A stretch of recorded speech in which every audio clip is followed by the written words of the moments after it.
Chegou a hora do programa interativo que conversa com os senadores sobre os assuntos que você quer ouvir. A reforma política, a punição a atos de corrupção no Executivo e no Legislativo, a sugestão de um telespectador sobre as transmissões das sessões plenárias. No quadro E-Cidadania de hoje, o senador Walter Pinheiro avalia os desafios das universidades brasileiras. E no Passeata Eletrônica, vamos conhecer a visão dos senadores Wellington Fagundes e Vanessa Graziotin sobre as mídias sociais. O Alô Senado está no ar. Alocação de recursos em ciência, tecnologia e inovação. Esse foi o tema de uma audiência pública interativa realizada aqui no Senado. O público participou à distância por meio do portal E-Cidadania. E entre as mensagens enviadas, o Alô Senado selecionou a do Ricardo Nakaoka. O Ricardo conta que o ranking das 400 melhores universidades do mundo inclui apenas 2 brasileiras, a USP e a Unicamp, ambas no estado de São Paulo. Ele diz ainda que entre os nossos parceiros nos BRICS, apenas a Rússia está atrás de nós, com uma única instituição entre as 400. Ele pergunta aos senadores o que pode ser feito para melhorar a situação das nossas universidades. Quem responde à pergunta do Ricardo é o senador Walter Pinheiro. A grande mudança no cenário dessas universidades no mundo, aí você pega as universidades americanas, por exemplo, ou as universidades inglesas, essas mudanças foram provocadas principalmente por 2 passos significativos. O primeiro deles foi exatamente a intensificação, além do ensino superior, na área de pesquisa e desenvolvimento. E o segundo, que é consequência desse primeiro, que é exatamente o estabelecimento de uma relação dessas universidades com as cidades, ou seja, com a população que está fora, e com a atividade produtiva. Então, por exemplo, mudar isso no Brasil é um desafio enorme, mas é possível ser feito. A Bahia, por exemplo, consolidou um centro importante de pesquisa e desenvolvimento vinculado à indústria, que chama-se o Cimatec. Daí nasceu uma faculdade, que hoje é, na realidade, um centro de ensino com diversas áreas de formação e que já desponta como uma das melhores universidades brasileiras. O que fez com que, por exemplo, uma Unicamp conseguisse entrar no cenário mundial foi uma política até acertada ali no final dos anos 70, meado dos anos 80, uma vinculação da Unicamp com todo o cinturão industrial. É necessário, inclusive, que a universidade adentre as cidades e é necessário que as universidades saiam das 4 paredes e efetivamente ponham em prática, aplicando a ciência para a gente criar desenvolvimento. Eu acredito que só assim a gente vai poder chegar nesse cenário que hoje se encontram aí universidades americanas, universidades inglesas, universidades francesas. É preciso ter universidades capilarizadas, mas é preciso ter boas universidades. As transmissões das sessões plenárias feitas pela TV Senado sempre informam o nome, o partido e o estado de origem dos senadores. O Antônio Martins Santos, da cidade de Iporã, no Paraná, procurou o Alô Senado para fazer uma sugestão. Que tal acrescentar a essas informações a quantidade de mandatos que cada senador já cumpriu? A resposta fica por conta do senador Eumano Ferrer. Muito boa. Quanto maior o número de informações a gente passar para a sociedade, melhor ainda. E o Antônio quer, digamos, uma informação mais bem conceituada. Por exemplo, nós temos senadores que estão no 4º mandato, ou seja, vai para 32 anos, né? E tem outros, como eu, que estou há 5 meses aqui no Senado. Então, acho muito importante essa sugestão do Antônio.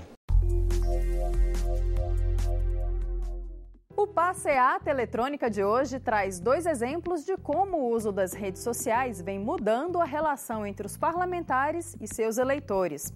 Com vocês, os senadores Wellington Fagundes e Vanessa Graziotin. Olha, são muitos temas, né? Às vezes a gente recebe muito afago, mas também muita crítica, não é? Acho que o Facebook e o Twitter são as mídias sociais hoje mais utilizadas pela população brasileira.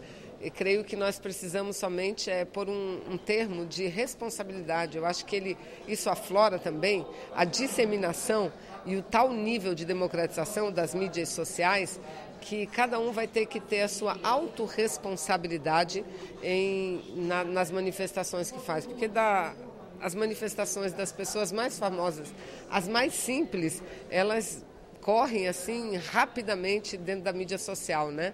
E com a gente mudou muito a característica dos nossos mandatos, porque grande parte daquilo que a gente faz é orientada muito pelas mídias sociais hoje. Como presidente da Comissão Senado do Futuro, estamos trabalhando muito isso agora. Queremos ampliar esse serviço através do portal e cidadania, para que os nossos jovens, os internautas como um todo, possam interagir com o Senado da República. Nesses próximos dias estaremos fazendo, inclusive, o lançamento desse trabalho a ser desenvolvido pela Comissão Senado do Futuro. E a Comissão Senado do Futuro não é só o que vai acontecer no futuro daqui a 50 anos. É como nós queremos preparar a nossa juventude para poder participar efetivamente dos projetos de lei, conhecer como funciona o Senado, e nada melhor do que esses meios de comunicações, tanto o portal como através da internet, como o Face, e, enfim, todas as outras alternativas e ferramentas que a Casa está disponibilizando. Eu quero, inclusive, convidar para que todos fiquem atentos para a Comissão do Senado do Futuro, que será uma grande oportunidade para a gente trabalhar todos esses mecanismos e, mais do que nunca, fazer esse trabalho de politização da nossa população. Quando os senhores senadores irão realmente fazer a reforma política que o povo brasileiro tanto espera? Oi, Tiago, tudo bem? Nós estamos nos esforçando bastante para a gente poder votar essa matéria da reforma política. Mas ela não é uma matéria só, ela é composta de diversos aspectos e nem sempre a gente consegue construir uma convergência. Aqui no Senado nós somos 81 senadores e muitas vezes cada um pensa de uma forma e tem uma proposta para determinado setor que não coincide com os outros. Vou te dar um exemplo. Faz parte da reforma política eleitoral o financiamento de campanhas. Tem uma parte dos senadores, entre os quais eu me incluo, que é contra o financiamento por empresa privada. Nós achamos que só pode financiar a campanha pessoa física, que é o que vota, manifesta a sua vontade. Pessoa jurídica, empresa, não vota. E que teria que ter um fundo no orçamento da União para fazer as campanhas, reduzindo os custos de campanha, fazendo elas mais baratas, mais curtas e mais efetivas. Mas tem uma outra parte que é bem considerável, que acha que tem que ter o financiamento privado. Então, até chegarmos a uma conclusão nos debates, demora um pouco. E isso tem que ir para a votação. O presidente Renan Calheiros formou uma comissão de senadores e senadoras para agilizar esse processo. Pegar tudo que a Câmara já votou, as propostas que tem no Senado e vamos começar a votar aquelas que nós temos convergência, ou seja, que nós concordamos. Votando as que nós concordamos, ficam para depois as propostas que são mais divergentes, as que discordamos. E aí vai realmente para a decisão da maioria. Nós temos, pelo calendário eleitoral, para essa reforma valer, para a campanha de 2016, campanha de prefeito e vereador, que votá-la, e ela deve estar sancionada pela Presidenta da República até outubro desse ano. Que tal o Senado criar um projeto de lei que possa banir para sempre da vida política qualquer brasileiro comprovadamente envolvido em atos de corrupção? Essa é a sugestão do Valdir Pereira da Silva, que escreveu para a gente lá de Guajará-Mirim, em Rondônia. O que os parlamentares acham dessa ideia? Com a palavra, o senador Marcelo Crivella. Ô Valdir, eu compreendo a sua ideia, mas ela não é viável juridicamente, porque não existe no Brasil a pena perpétua. Não seria aprovado esse projeto. Mas eu quero dizer a você que não é porque não poderia ser aprovado o seu projeto que eles vão ficar impunes, porque hoje já existe a lei do ficha limpa. É uma lei em que aquele que for pego, condenado em segunda instância, ele não só vai cumprir as penas, seja civil ou criminal, mas também fica inelegível a contar do final do mandato que exercia por 8 anos. E eu acho que, de certa forma, já está atendido aí a sua exigência. E por hoje é só. O Alô Senado chega ao fim, mas fica aguardando a sua contribuição nos próximos programas. Mande a sua mensagem para a gente e faça parte das discussões que estão acontecendo aqui no Congresso. Para enviar uma mensagem escrita, acesse senado.leg.br/TV. Pelo telefone, é só ligar de graça para o 0800 61 2211. Se preferir as redes sociais, acesse twitter.com/alosenado ou facebook.com/alosenado federal.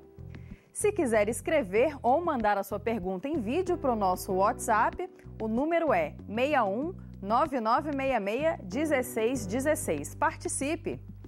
A gente se vê no próximo Alô Senado. Até lá!